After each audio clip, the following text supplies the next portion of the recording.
और इधर भी वही कोट पढ़ रहा था मैं कि जब तक आपका पैसा आपके लिए मेहनत नहीं करेगा, हाँ तब तक आपको पैसे के लिए मेहनत करते रहनी पड़ेगी। हाँ करेक्ट।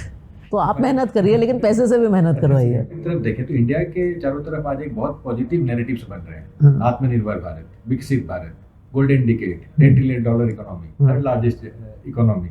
आप कितनी सहमत हैं? देखिए मैं पूरी सहमत हूँ एंड आई टेल यू, मैं म्यूचुअल फंड सीईओ बनने से पहले मैं हमेशा कहती हूँ सबसे पहले मैं एक भारतीय डिप्लोमेट की बेटी हूँ।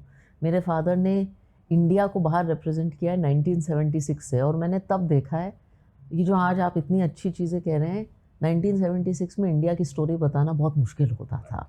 एंड मैंने उनकी आँखों से इसको बदलते हुए देखा है, उनकी करियर की आँखों से। एंड आज तो बहुत बदलाव है। हाल ही में मैं हार्वर्ड यूनिवर्सिटी में बात कर रही थी इंडिया कॉन्फ्रेंस में, and it is so interesting कि जो सबसे पॉपुलर सेशन था वहाँ स्टूडेंट्स के बीच में among technology, venture capital, regulation, was Bharat कैसे वापस आए और करियर बनाए। इससे अच्छी कहानी क्या हो सकती है।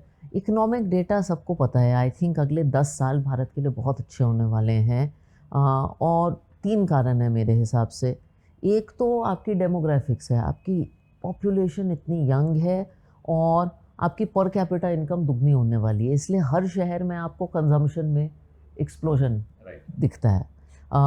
दूसरा, आपकी जो पॉलिसीज़ हैं वो आपके कॉर्पोरेट इंडिया को सपोर्ट कर रही हैं, तो सरकार इतनी सारी चीज़ें कर रही है एक आत्मनिर्भर भारत की ओर, तो जो कॉर्पोरेट सेक्टर चाहता है वो सरकार दे रही है।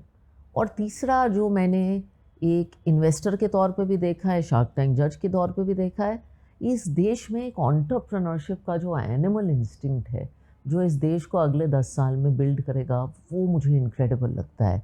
तो आई थिंक इंडिया स्टोरी अगले 10 साल में कमाल की रहेगी। इसमें बम्स भी आएंगे रोड पे, मैं रियलिस्टिक भी बातें करना चाहती हूँ, एंड आपको बम्स सर्वाइव करने पड़ेंगे वो 10 साल की जर्नी देखने के लिए।